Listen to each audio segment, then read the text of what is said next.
Innal hamdalillah nahmaduhu wa nasta'inuhu wa nastaghfiruh wa na'udzu billahi min syururi anfusina wa min sayyiati a'malina man yahdihillahu fala mudhillalah wa man yudlilhu fala hadiyalah wa asyhadu an la ilaha illallah wahdahu la syarikalah wa asyhadu anna Muhammadan 'abduhu wa rasuluh la nabiyya ba'da amma ba'd. Teman-teman sekalian rahimani wa rahimakumullah. Pertama-tama kita bersyukur kepada Allah Subhanahu wa taala atas limpahan nikmat yang Allah berikan kepada kita semua. Kemudian salawat serta salam semoga senantiasa tercurah limpahkan kepada Nabi kita Muhammad sallallahu alaihi wasallam, ya, kepada keluarga beliau, para sahabat dan umat beliau hingga akhir zaman. Dan tak lupa pula kita berdoa kepada Allah Subhanahu wa taala untuk dimudahkan dalam belajar, dimudahkan dalam pemahaman, dan dimudahkan untuk istiqamah. Baik, sahabat, teman-teman sekalian rahimani wa rahimakumullah. Kita lanjutkan pelajaran kita membahas kitab Jami'ud Durus Al-Arabiyah karya Syekh Mustafa Al-Ghulayaini rahimahullahu taala. Kita masuk di sub pasal, masih di sub pasal dari pasal yang ke-5, pasal yang keberapa? Kelima, tentang domir, Masih tentang domir, cukup panjang pembahasannya, dan insyaallah pertemuan ini kita tuntaskan pembahasan tentang domir sehingga nanti pertemuan berikutnya sudah masuk pasal baru, yaitu pasal yang ke-6 tentang isim isyarah. Baik, kita masuk kepada subpasal tempat kembalinya domir, yaitu audud domir, audud domiri. Ya, teman-teman sekalian rahimani wa rahimakumullah, kita baca qala al-mu'allif rahimahullah, audud domiri, tempat kembalinya domir. Ya, seringkali menjadi kelemahan dari seorang yang membaca kitab ketika dia membaca kitab kemudian bingung domir tersebut kembalinya kemana. Ya, dan biasanya semakin kitab itu klasik, ditulis oleh ulama-ulama terdahulu, maka banyak sekali mereka menyebutkan domir, sehingga kitab itu menjadi ringkas, kitab itu menjadi padat, namun tidak cocok untuk pembaca atau pelajar pemula, yang membaca kitab klasik, kitab-kitab yang ditulis oleh ulama-ulama mutaqaddimin di abad ke-1, abad ke-2, abad ke-3, itu ulama mutaqaddimin. Nah, seringkali demikian, saking banyaknya domir, kita malah jadi bingung. Ya, contohnya pada kitab-kitab usul fikih, kitab-kitab usul fikih ini biasanya sangat ringkas, padat, karena banyak domir yang dipakai oleh penulis. Itu yang membuat bingung yang membaca jika tidak punya pengalaman mempelajari kitab-kitab usul fikih yang lebih tebal di zaman sekarang. Baik, sahabat Ruhali rahimakumullah, kita baca kembali audud domir. Maksud dari tempat kembali domir adalah sebagai berikut. In kana ad-dhamiru lil ghaibati fala budda lahu min marji'in yurja'u ilaihi. Ya, jika ada domir, dan domirnya ini jenisnya domir ghaib, orang ketiga, berarti domir ha, domir ha. Fala budda lahu min marji'in, maka tempat kembalinya itu haruslah apa? Maka harus ada tempat kembalinya. Ya, maka harus punya tempat kembali, punya marji', punya tempat kembali yang domir itu dikembalikan kepada tempatnya. Dan tempatnya di mana? Kita bahas di kalimat setelahnya. Fahuwa imma an ya'uda ila ismin sabiqahu fil lafzi. Boleh jadi tempat kembalinya itu pada isim sebelumnya yang telah lewat. Yang telah lewat di awal, kembalinya ke awal pada isim sebelumnya, fil lafzi, secara teks kalimat. Fahuwal aslu, itulah kaidah asalnya. Jadi kaidah asalnya dicatat, Bahwasanya dhamir itu kembalinya pada isim sebelumnya. Secara lafaz, bukan secara makna. Karena ada secara lafaz, ada secara makna. Secara lafaz berarti mudah, kita tidak perlu mikir, pokoknya ada isim sebelumnya itu dhamir. Saya ulangi, ada dhamir sebelumnya ada isim, maka isim itu biasanya jadi tempat kembalinya dan cari yang terdekat. Itu kaidah asalnya. Cari yang paling dekat itu biasanya tempat kembali si dhamir. Mislu contohnya al-kitabu akhadtuhu. Kitab itu, ya, aku mengambilnya. Kitab itulah aku yang mengambilnya. Lebih kurang terjemahnya demikian. Atau terjemah normal saja. Aku mengambil kitab tersebut. Ya. Tapi dalam rangka untuk pendekatan pemahaman, kita terjemahkan tekstual saja enggak apa-apa. Al-kitabu, kitab itu, akhadtuhu, akulah yang mengambilnya. Aku mengambilnya, kembali ke al-kitab. Kembali pada isim sebelumnya yang terdekat. Baik, mafhum? Wa imma an ya'uda ila mutaakhirin. Anhu. Lafzon, atau boleh juga dhamir ha tadi kembalinya pada yang secara lafaz. Mutaakhir ini teman-teman maksudnya terletak setelah dhamir, bukan di awal tapi di akhir setelah dhamir, bukan sebelum dhamir. Mutaakhir maknanya dia isimnya tempat kembali dhamir tapi terletaknya setelah dhamir. Ada enggak? Ya ada saja, tapi ya tadi juga dikatakan wa amma ya an ya'uda ila mutaakhirin anhu lafzan. Ya, boleh juga, boleh saja ada isim yang merupakan tempat kembali dhamir letaknya setelah dhamir. Namun ini bukan kaidah asal. Mutaqaddimin alaihi rutbatan. Tapi sebenarnya kedudukan isim rutbah itu kedudukan. Sebenarnya kedudukan isim tetaplah sesuai kaidah asalnya bihasabil asli, sesuai dengan kaidah asalnya tempat kembali dhamir itu sebelum dhamir. Tetap secara kedudukan isim itu ada di awal kalimat, mendahului dhamir. Contoh ya. Apa contohnya di sini? Akhadha kitabahu Zuhairun. Akhadha kitabahu Zuhairun. Ya, Zuhair mengambil kitabnya, gitu kan? Hu di situ kitabahu, hu-nya kembali ke Zuhair. Zuhair terletak setelah dhamir. Ini menyelisihi kaidah asal. Tapi meskipun demikian boleh saja dengan catatan, ya, kaidah asalnya tetap Zuhair ini nanti kedudukannya ada di awal kalimat atau ada sebelum dhamir. Tetap kembali nanti ke kaidah asal, walaupun boleh saja kalimatnya seperti itu. Akhadha kitabahu Zuhairun. Hu-nya kembalinya ke Zuhair yang berada setelahnya, bukan sebelumnya. Baik, kemudian tadi sampai situ. Dibaca, lanjutkan. Akhwat ya. Sebentar, tadi belum selesai ya. Belum selesai dibaca tadi, afwan. Akhadha kitabahu Zuhairun falha'u ta'udu ila Zuhairil mutaakhiri lafzan. Ila Zuhairin, ya. Al mutaakhiru na'at dari ha al-ha'u. Nah, haknya, dhamir haknya itu pada kata kitabahu, ya. Itu kembalinya pada Zuhair. Sebentar. Al-mutaakhiri berarti.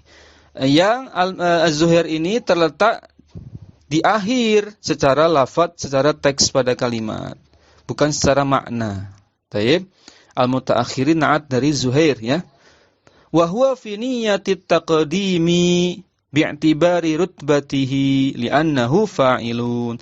Tapi tetap aja secara kedudukan, ya, secara kedudukan maksudnya adalah tetap mengawali kalimat sebagai fa'il. Si Zuhair tersebut tetap secara kedudukan, secara makna dia mengawali kalimat sebagai fa'il. Ya, mafhum ya? Kita baca lagi kondisi apa saja yang dibolehkan ya pada pembahasan tempat kembalinya domir. Kondisinya seperti apa saja kita baca berikutnya. Wa imma an ya'uda ila madhkurin qablahu ma'nan la lafzan. Nah, boleh saja domir itu kembalinya kepada isim sebelum domir tapi secara makna saja, bukan secara lafadz. Ya, bukan secara lafadz. Maksudnya gimana, Ustaz? Maksudnya enggak ada lafadznya. Enggak ada isim sebelumnya itu enggak muncul, tapi secara makna ada. Secara makna dapat dipahami. Contoh. Ijtahid yakun khairan laka. Bersungguh-sungguhlah engkau ya khairan laka, maka kesungguhan itu lebih baik bagimu. Bersungguh-sungguhlah kamu ya sehingga kesungguhan itu, maka kesungguhan tersebut lebih baik bagimu. Ijtahid takun khairan laka. Takun di situ karenanya nakis ya, nakas punya isim kana, punya khobar kana. Nah, aslinya sebenarnya kalau mau dimunculkan lafadznya ada lafadz apa? Ya kita baca lagi. Di situ cuma makna. Jadi teman-teman perhatikan yakun ya, yakun di situ. Yakun di situ punya isim kana berupa domir, ya kan? Ya kan? Punya domir apa? Ijtahid yakun khairan laka. Nah, yakun. Maka yakun ini mengandung domir sebagai isimnya. Isim yakun. Ya. Nah, domirnya kembali kemana? Domirnya kembali ke ya fa'il dari ijtahid. Ya. Kembali kepada siapa? Kepada fa'il dari ijtahid atau objek yang dituju pada dari perintah bersungguh-sungguh. Bersungguh-sungguhlah kamu. Nah, jadi kembali ke apa? Ke isim sebelumnya. Secara makna. Ijtihad kalau kita ambil isimnya maka al-ijtihad. Sehingga kalau kita munculkan menjadi yakunil ijtihadu khairan laka. Ya. Jadi diambil dari kata ijtihad yaitu berupa isimnya ijtihad. Berarti ijtihad yakun al-ijtihadu khairan laka.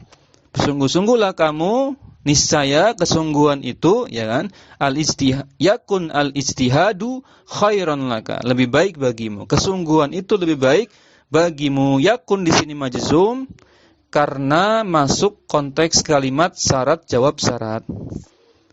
Ya, majzum karena masuk konteks kalimat syarat jawab syarat, fi'il mudhari terkena jazm pada konteks kalimat syarat jawab syarat. Maka fad-dhamiru ya'udu ilal ijtihadi al-mafhumi min ijtahid. Maka domirnya itu domir pada yakun, tempat kembalinya pada lafadz al-ijtihad yang bisa dipahami diambil dari fi'il amr ijtahid secara makna. Mafhum? Ya.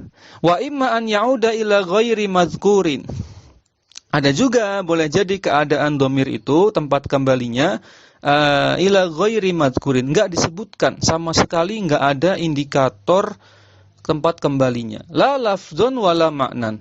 Secara lafadz teks juga enggak ketahuan, secara makna juga enggak ketahuan. Nah, dari mana tahunya? In kana siyaqul kalami yu'ayyinuhu. Hanya bisa diketahui dari konteks kalimat yang memberikan ta'yin, yang bisa memberikan ta'yin, yaitu memberikan kekhususan makna pada kalimat dikarenakan konteks kalimat tersebut. Lihat contohnya. Kaqaulihi ta'ala pada ayat di surat apa ini? Hud ya, ayat 44. Allah Ta'ala berfirman, wastawat 'alal judi. Judi ya. Wastawat 'alal judi. Baik, apa artinya? Dan bahtera itu pun berlabuh di atas bukit Judi. Ini kisah Nabi Nuh ya. Kapalnya Nabi Nuh itu berlabuh di atas bukit Judi.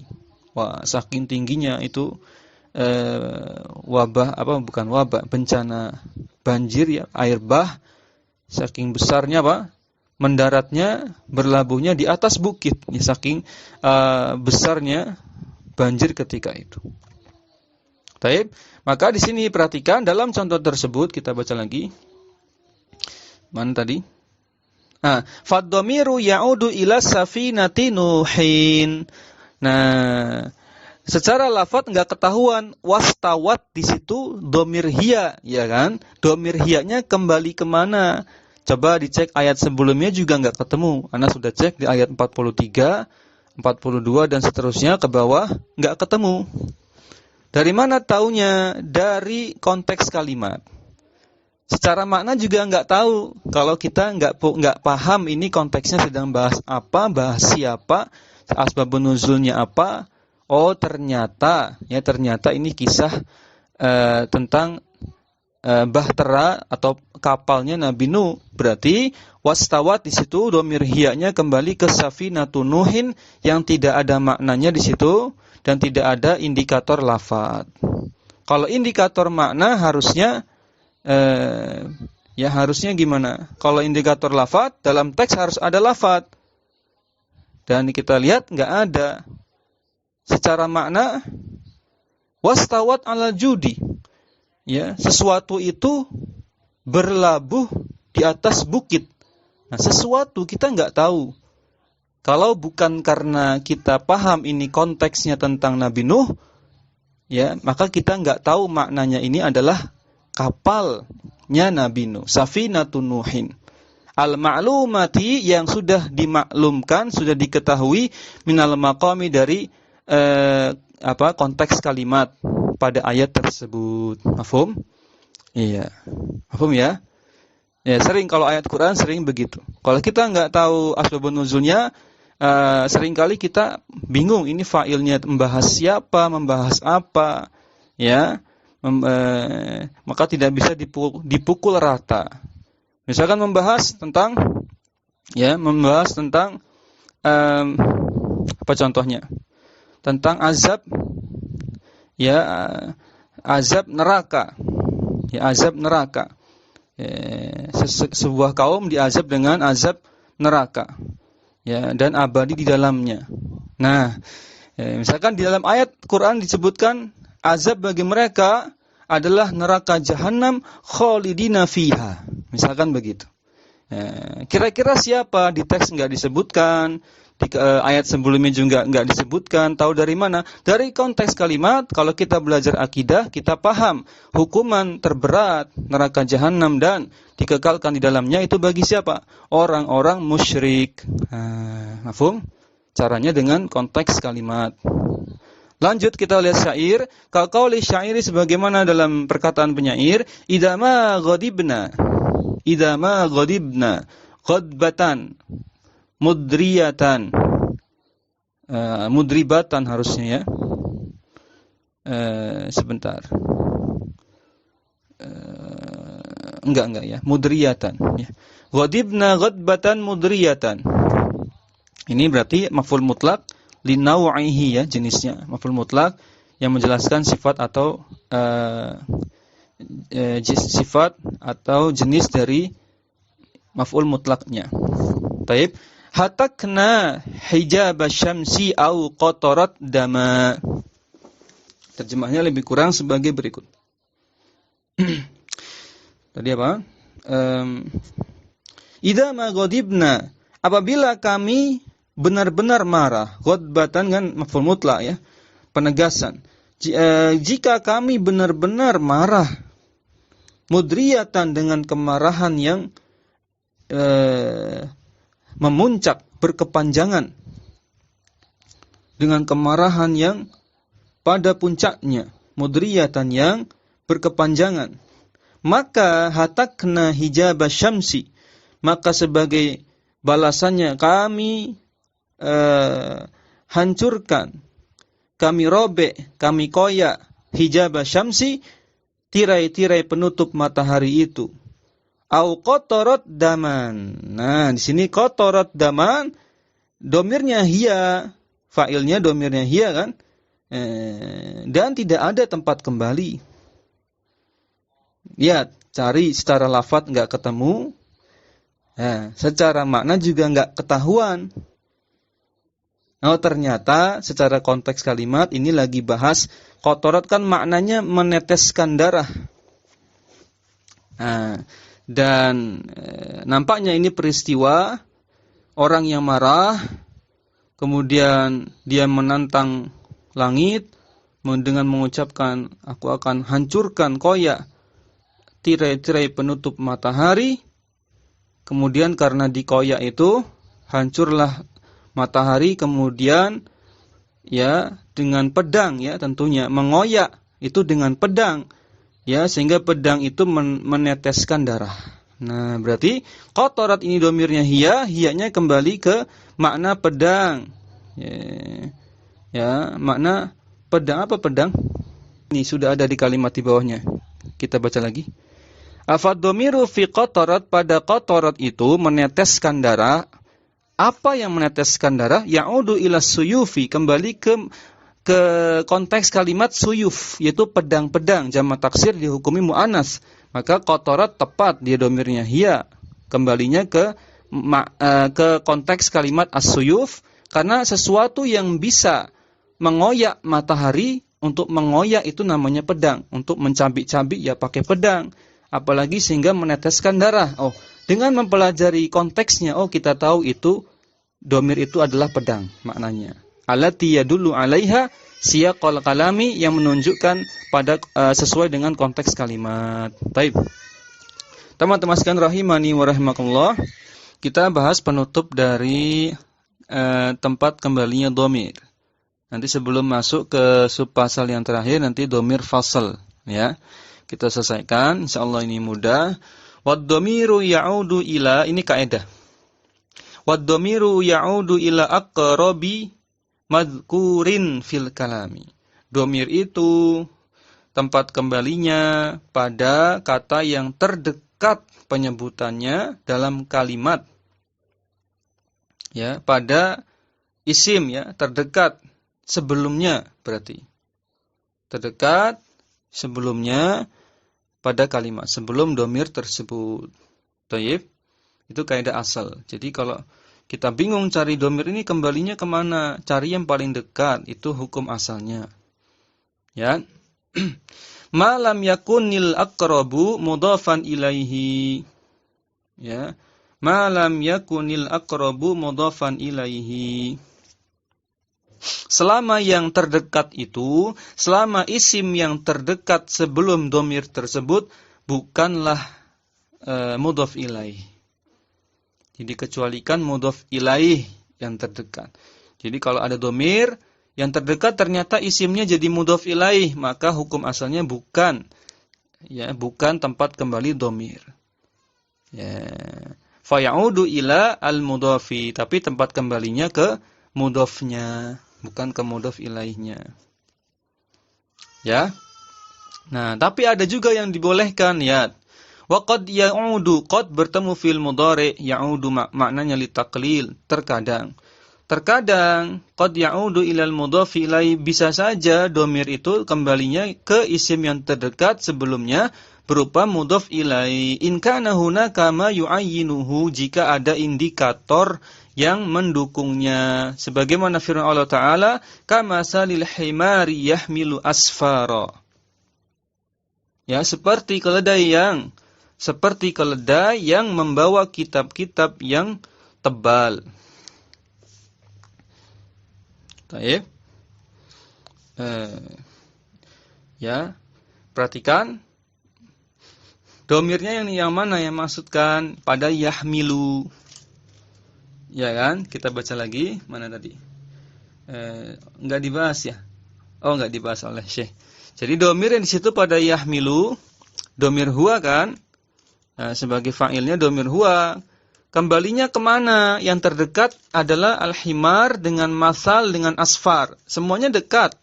Tapi ingat syaratnya tadi sebelum domir syaratnya. Berarti pilihannya tinggal al-himar dengan masal. Nah, tadi syaratnya apa? Hukum asalnya enggak boleh mudhaf ilaihi. Berarti enggak boleh al-himar. Nah, haruslah mudhof, masalnya yang dipilih, tapi ini indikatornya adalah lagi bahas himar. Sehingga boleh-boleh saja pilih mudhof ilaih yang paling dekat dengan dhamir dari yahmilu, karena memang konteksnya lagi bahas himar. Masa masal yang membawa asfar kan enggak pas. Yang membawa asfar itu adalah himar. Mafhum ya? Thayyib. Lanjut tadi ayat yang berikutnya. Wa qad ya'udu ilal ba'idati biqarinatin dallatin alaihi. Juga boleh saja terkadang dhamir itu kembalinya yang terjauh. Nah, yang paling jauh. Tapi ingat sebelumnya ya, bukan setelah dhamir, sebelum dhamir tapi yang paling jauh. Tentu dengan qarinatin dallatin alaihi, dengan indikasi yang mendukungnya, yang menunjukkan bolehnya hal tersebut. Kaqaulihi subhanahu wa ta'ala, aminu billahi wa rasulihi wa anfiqu mimma ja'alakum mustakhlafina fihi. Berimanlah kamu kepada Allah, berimanlah kalian kepada Allah dan Rasulnya, dan nafkahkanlah sebagian dari hartamu yang Allah jadikan kamu menguasainya, memilikinya. Ya, maka tadi sudah Anda terjemahkan ya, jadi ketahuan.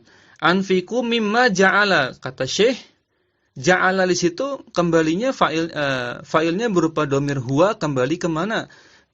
Kalau yang terdekat harusnya kita pilih apa? Kalau yang terdekat kita pilih ma. Mimma itu kan, min ma. Pilih ma nanti. Ma itu kan ya, alazi ma mausuliyah, ya kan? Isim mausul kan isim. Harusnya pilih ma kalau yang terdekat saja. Ternyata tidak cocok. Ya sudah, pilih yang terdekat yang kedua adalah berupa isim, yaitu rasul. Rasul juga enggak cocok. Maknanya bisa berbahaya nanti, maknanya bisa kufur. Masa Rasul menjadikan kamu menguasai harta, artinya ini sifat rububiyah, enggak mungkin makhluk bisa melakukannya. Nah, berarti apa? Siapa? Lafaz adalah Allah yang paling jauh. Nah, kita baca penjelasannya tadi. Di sini enggak ada juga. Ada. Fadhamirus al-mustatiru fi ja'alakum, pada ja'alakum pada ayat tadi, dhamir mustatir kan, huwa di situ ja'ala fa'ilnya, dhamir mustatir, nanti takdirnya huwanya kembali aidun ilallahi, kembalinya ke lafaz jalala Allah di awal ayat, aminu billah di situ.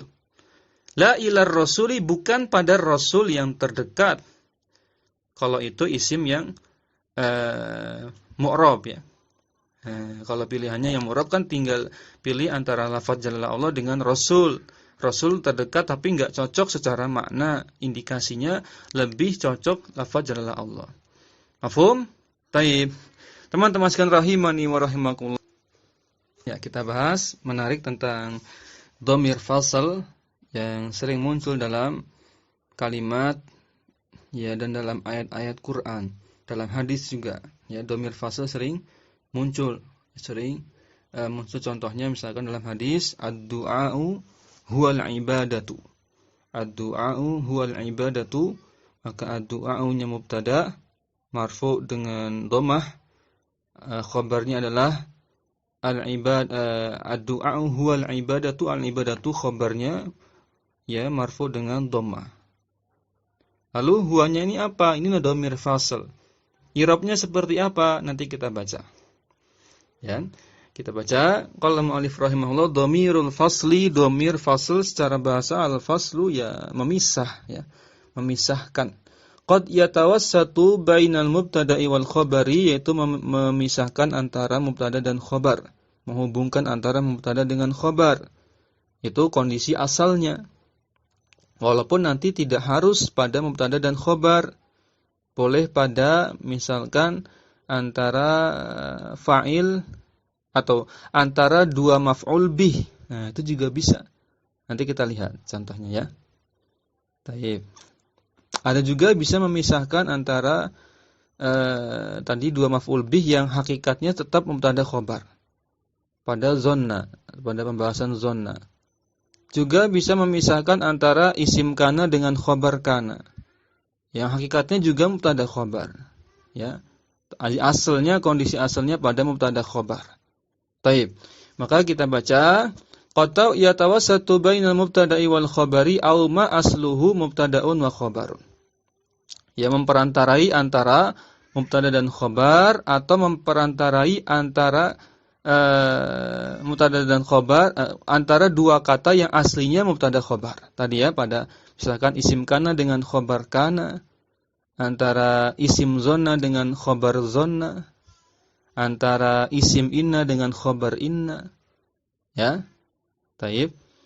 Dan saudari-saudari inna, saudari-saudari kana, saudari-saudari zonna, semuanya berlaku. Bisa pakai dhamir fasl. Taib. Dhamirun yusamma dhamirul fasli, maka dhamir tersebut dinamakan dengan dhamir fasl. Ya, dinamakan dengan dhamir fasl. Nah, kemudian liya'zina minal awwalil amri bi anna ma ba'dahu khabarun la na'tun, untuk memberikan indikasi bahwasanya, untuk memberikan informasi, untuk diumumkan bahwasanya kata yang pertama, ya, awal amri maksudnya minal awwalil amri, kata yang pertama, untuk mengumumkan bahwasanya kata yang pertama bi anna ma ba'dahu khabarun la na'tun, setelah kata yang pertama itu khabarnya atau sifatnya. Ingin mengumumkan, menjelaskan kata yang pertama terhadap kata yang kedua. Kata yang kedua itu khabar atau na'atnya. Jika tanpa dhamir fasl bisa jadi orang keliru, bukan dikira khabar malah dikira na'at. Misalkan tadi ad-du'a'u huwal ibadah, pada hadis Nabi yang sahih, ad-du'a'u huwal ibadatu. Coba enggak ada dhamir ad-du'a'u al-ibadatu. Ya, kalau tidak pernah belajar tentang akidah, tentang tauhid, ya, tentang iman, tentang bab-bab ibadah, maka dia kira na'at man'ut karena bekalnya cuma nahwu dasar. Oh, ternyata perlu ditambahkan dhamir fasl untuk memisahkan antara mubtada khabar yang sama-sama ma'rifah dengan alif lam supaya tidak dikira na'at man'ut. Itu salah satu fungsinya. Fungsi yang kedua nanti kita baca. Contohnya wa huwa yufidul kalama darban minat taukid. Maka memberikan faedah taukid di dalamnya, memberikan faedah ya adanya taukid di dalamnya. Nahu contohnya Zuhairun huwa syairu. Zuhair adalah seorang penyair. Zuhair ini ma'rifah, nama. Syair juga ma'rifah. Kalau enggak pakai huwa nanti dikira na'at man'ut. Nah, itu kan fungsi pertama. Taib. Fungsi kedua sebagai penegas, sehingga terjemahnya Zuhair itu benar-benar seorang penyair. Zuhair itu sejatinya seorang penyair. Nah, bisa diterjemahkan demikian. Mafhum? Maka Zuhair mubtada, asyairunya khobar, huwanya nanti la harfun la mahalla laha minal i'rab. Dhamir fasl bukan dhamir munfasil. Dicatat, dhamir fasl bukan dhamir munfasil. Sehingga dhamir fasl ini bukan isim dhamir.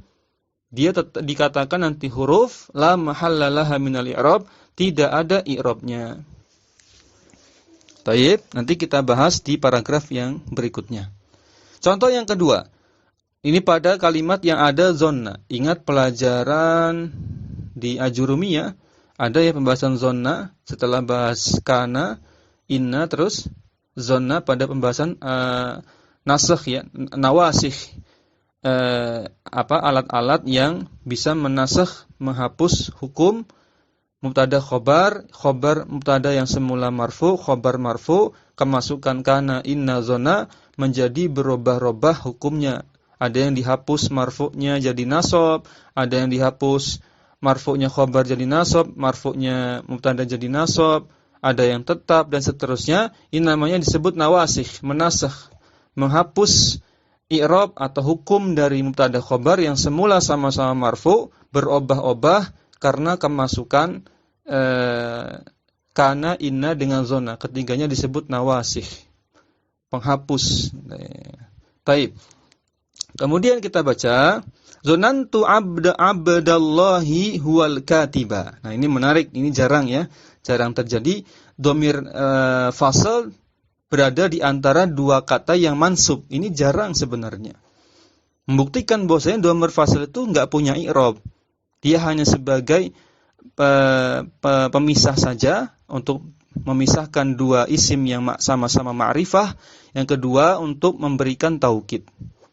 Baik, zonantu abdallahi al-katiba. Ingat, zonna itu punya dua maf'ul bi, teman-teman. Maf'ul bi pertama hakikatnya adalah mubtada, maf'ul bi kedua hakikatnya adalah khobar atau abda. Di situ isim zonna, isim zonantu, ya, al-katibanya khobar zonantu. Atau boleh juga abdanya maf'ul bi pertama, al-katibanya maf'ul bi kedua. Aku mengira Abdullah itu benar-benar seorang penulis. Al-katib ya, pencatat, penulis, apalagi penyalin. Taib. Teman-teman sekalian rahimani wa rahimakumullah, maka abdanya itu mansub, al-katibah juga mansub dan sama-sama ma'rifah. Jelas ya? Lanjut. Di i'rabnya bagaimana? Wa dhamirul fasli harfun. Dia huruf, bukan seperti dhamir munfasil yang merupakan isim mabni, bukan, tapi dia huruf.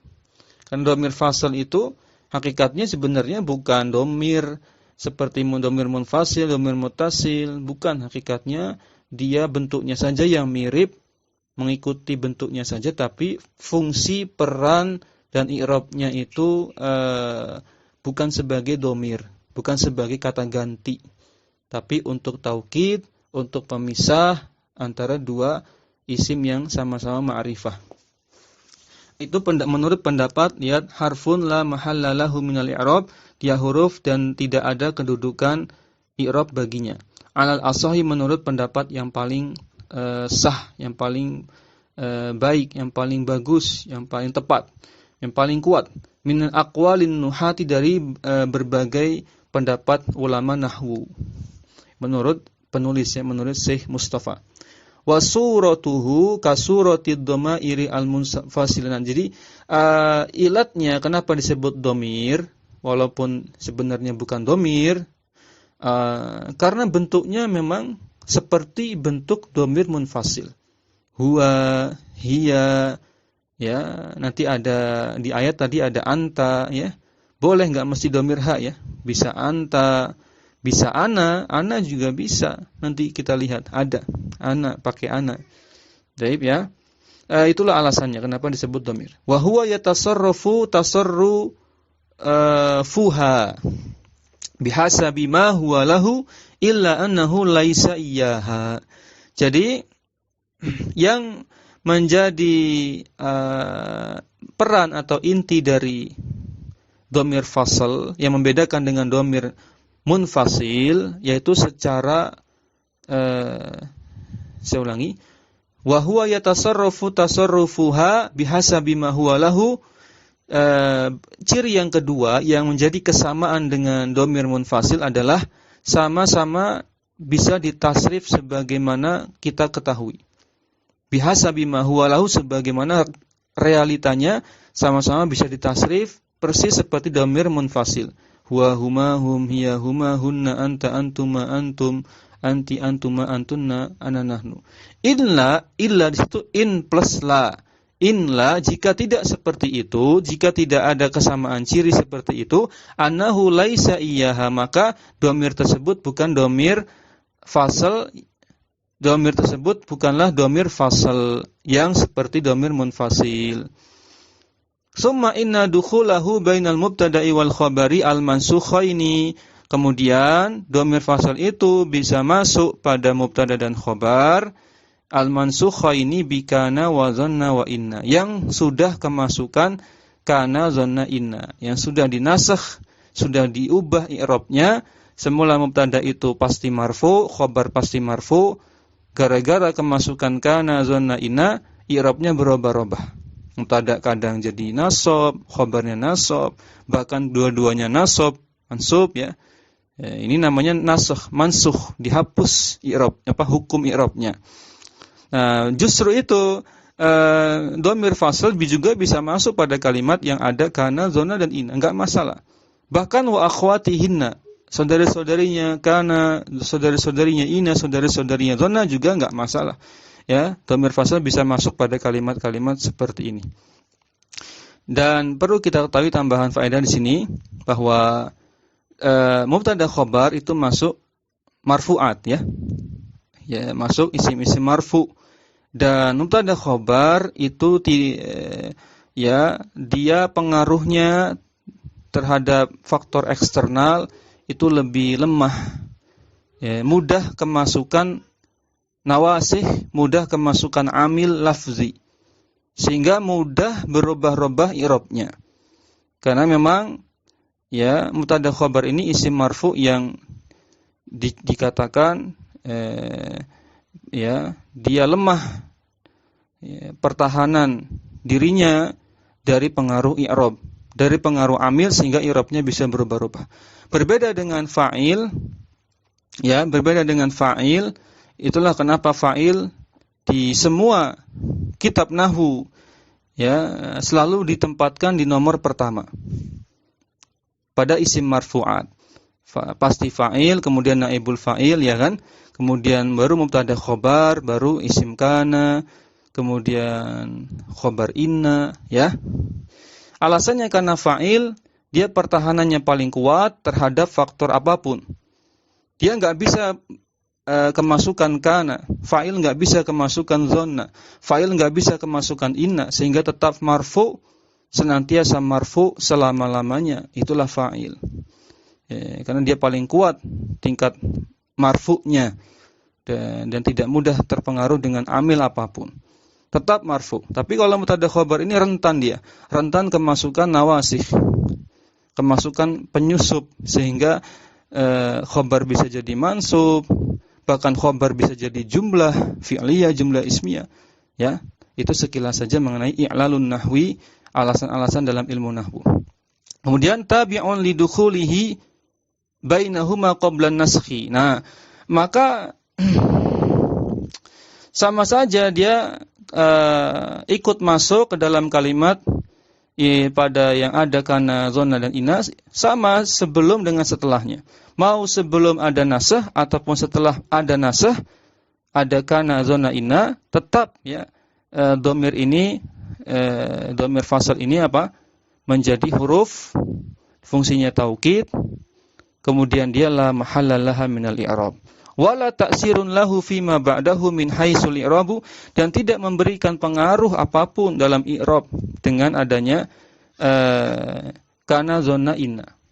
Tidak memberikan pengaruh apapun pada dhamir fasal ya setelah kemasukan kana, dhanna dan inna. Fima ba'dahu muta'assarun i'raban bima yasbiquhu minal awamili.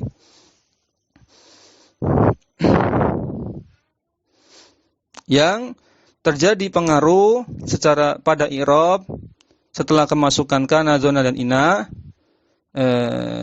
ya pada selain dhamir fasal, yaitu pada mubtada khobar terkena pengaruh, tapi dhamir fasalnya tidak terkena pengaruh ya la bihi, dan tidak terpengaruh dhamir fasalnya, hanya yang terpengaruh mubtada khobarnya saja. Qala ta'ala, sebagaimana Allah Ta'ala berfirman, perhatikan ayatnya, falamma tawaffaitani kunta antar raqiba alaihim. Al-Maidah ayat 117. Nah, tadi di grup sudah di-share belum oleh admin apa?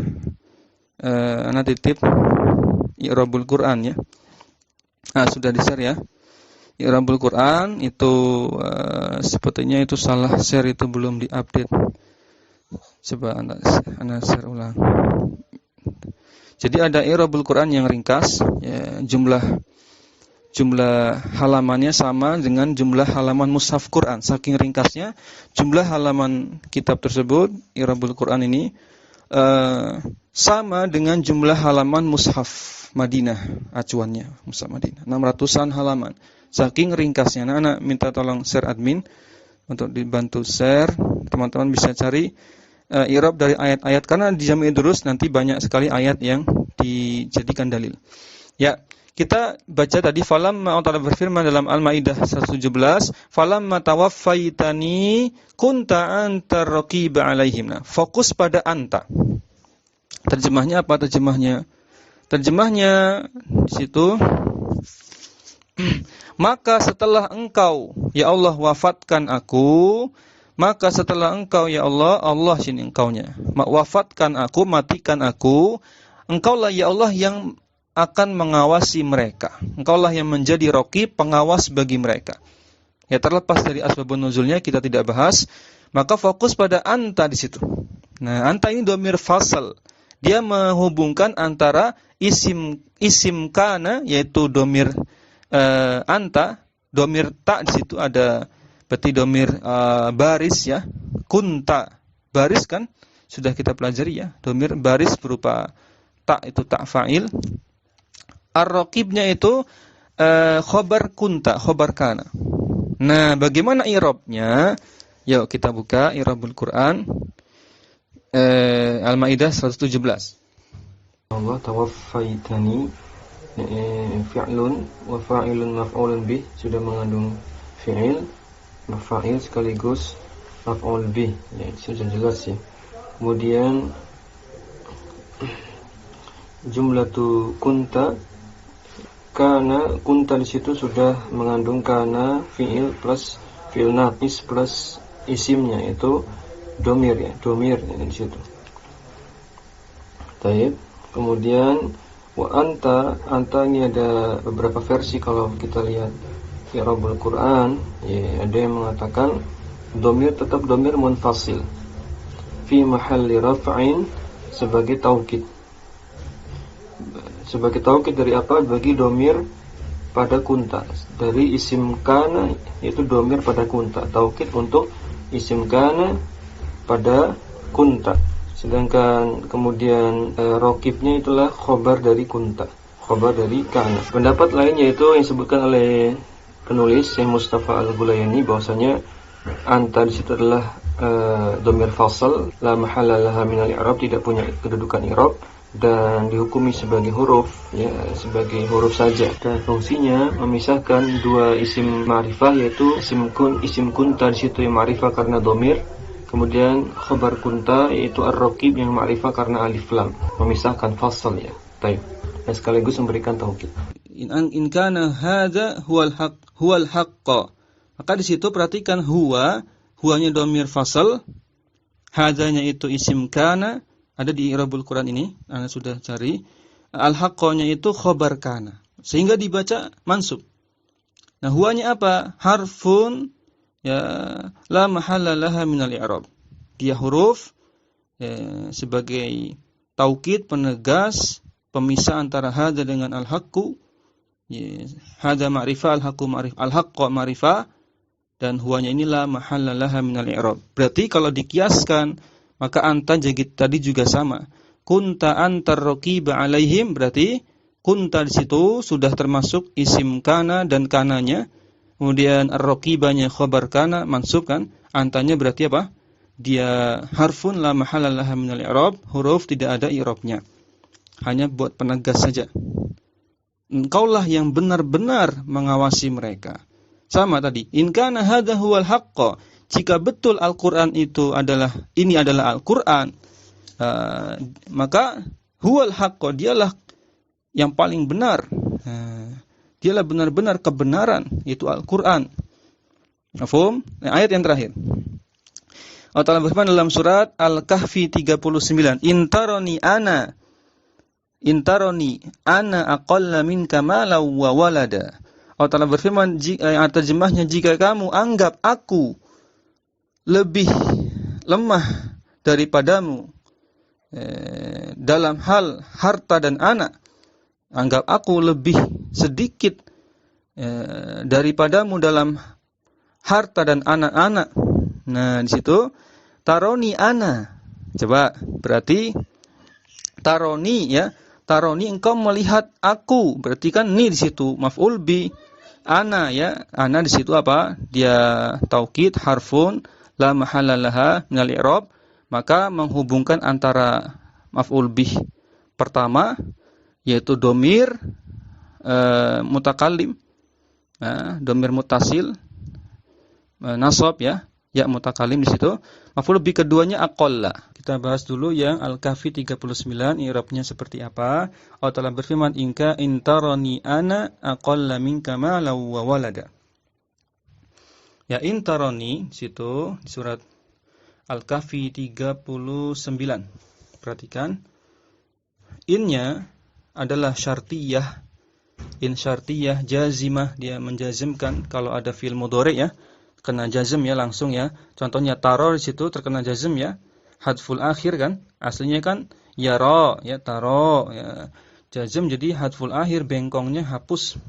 Dan taronya itu mudhari, fi'lu syarat, dia majzum bi hadfil alif dengan dihapus alif bengkongnya.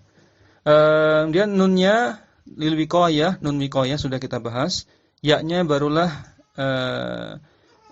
mahdzufah, ya-nya mahdzufah takhfifan maf'ulun bih. Nah, ya-nya itu mana tadi? In kana sebentar. Intaroni. Nah, ya-nya itu sebenarnya ada, teman-teman. Intaroni gitu. Ya-nya itu ya mutakalimnya sebenarnya itu maf'ul bih yang pertama dari taro, tapi dihapus karena takhfifan dalam rangka meringankan ucapan. Ini dialek yang dipilih dalam Al-Qur'an ya. Mushaf yang kita pegang berarti mushaf Madinah, enggak ada yang mutakalimnya ya. Intaroni gitu saja. Baik, itu asal usulnya demikian. Maf'ulun bih itu ya. Yang ni-nya itu maf'ul bih. Baik. Kemudian anaknya di situ ana domiru faslin, dia domir fasl atau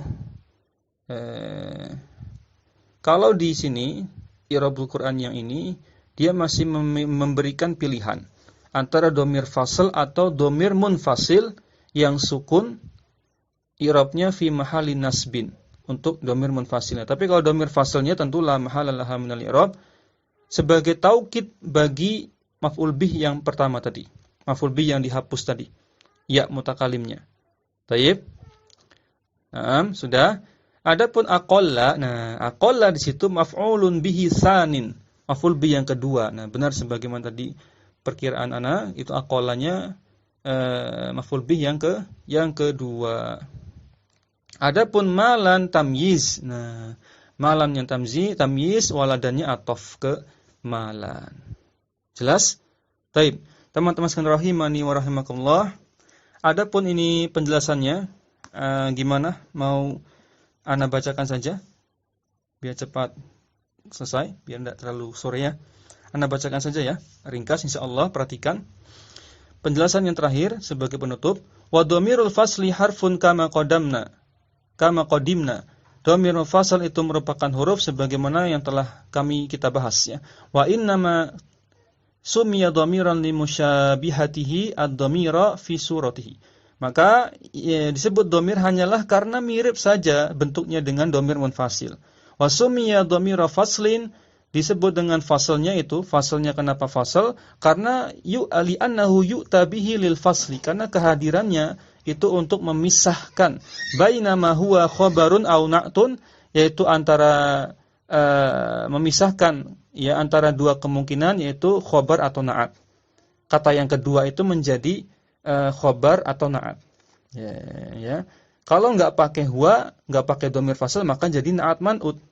Kalau pakai dhamir fasl jadi mubtada khobar.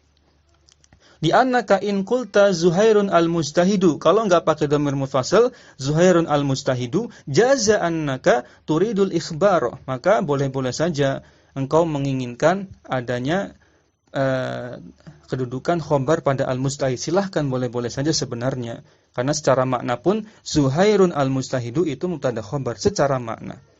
Ya, wa annaka turidun na'ta, dan kamu juga boleh memaksudkan itu na'at, juga silahkan saja. Zuhair yang rajin gitu kan. Boleh enggak? Boleh-boleh saja sebenarnya. Fa in aradta an tafsila bainal amrayni awwala wahlatin. Ya, tapi jika kamu ingin memisahkannya dua kata tadi, Zuhair dengan al-mujtahid, awwala wahlatin, satu kata yang pertama terpisahkan dari kata yang kedua, dari antar dua kata tadi. wa tabayyana anna muradaka al-ikhbaru la sifatu. Maka jelaslah, teranglah yang kamu maksudkan itu adalah mubtada, ya khobar, bukan sifat. Jadi semakin terang benderang, semakin jelas kalau pakai dhamir fasl gitu maksudnya. Ataita bihadzal dhamiri lil i'lami, ternyata engkau bawakan dhamir fasl ini fungsinya lil i'lami, untuk menginformasikan min awalil amri bi anna ma ba'dahu khabarun amma qablahu. Bahwasanya kata yang pertama itu terpisahkan dengan setelahnya yang merupakan khobar dari kata sebelumnya. La na'tun, bukan sebagai na'at. Jadi untuk memperjelas supaya enggak rancu itu khobar atau na'at. Mafhum? Summa inna dhamiral fasli hada yufidu ta'kidal hukmi. Sehingga dhamir mufassal ini kemudian juga berfungsi sebagai taukid secara hukum, ya, secara makna, memberikan taukid pada pesan dalam kalimat. Lamma fihi, maka tatkala di dalamnya dan saat itu pada kalimat itu di dalamnya terdapat ziyadatir robti, ya, yaitu tambahan yang terikat makna dengan kalimat. Wa minal ulama'i man yusammihi imadan. Ada ulama yang menyebutnya dengan dhamir imad, bukan dhamir fasl tapi dhamir imad, artinya penopang atau sandaran. Kenapa? Li'timadil mutakallimi awis sami'i, karena menjadi sandaran bagi mutakallim, orang yang berbicara atau yang mendengar, jadi sandaran sebagai pegangan, sebagai penopang fit tafriqi, dalam untuk membedakan antara khobar atau na'at. Jadi sebagai alat, ya, alat penjelas untuk memisahkan antara kata kedua itu khobar atau na'at. Demikian yang bisa kita sampaikan. Ada pertanyaan sedikit tadi, Hana jawab ringkas saja. Wallahu a'lam. Tadi pertanyaannya, bisa enggak jadi badal, ya, dhamir fasl itu? Ya tergantung tadi kita ikut mazhabnya siapa. Kalau kita ikut mazhabnya Syekh Mustafa, berarti mutlak tadi, ya, harfun la mahalla laha minal i'rab, enggak punya kedudukan sama sekali dalam i'rab. Berarti dan badal termasuk kedudukan, ya, termasuk di antara kedudukan. Walaupun badal ini bukan kedudukan utama, karena kedudukan utama itu kan marfu'at, ya, mansubat, majrurat yang utama. Adapun seperti mudhof ilaih, badal, ini bukan kedudukan yang utama. Kedudukan yang utama saja tidak terpakai, apalagi kedudukan yang lebih rendah dari itu. Wallahu a'lam. Adapun jika ada pendapat yang lain, bisa saja sebagaimana tadi Anda bacakan di I'rabul Quran ini, ada pendapat mengatakan itu tetap dhamir munfasil fi mahalli nasbin katanya. Sehingga memang beda pendapat di antara ulama. Demikian kita cukupkan. Jazakumullah khairan atas kehadiran antum sekalian. Semoga bermanfaat. Kita akhiri. Subhanakallahumma wa bihamdik, asyhadu an la ilaha illa anta, astaghfiruka wa atubu ilaik. Assalamualaikum warahmatullahi wabarakatuh.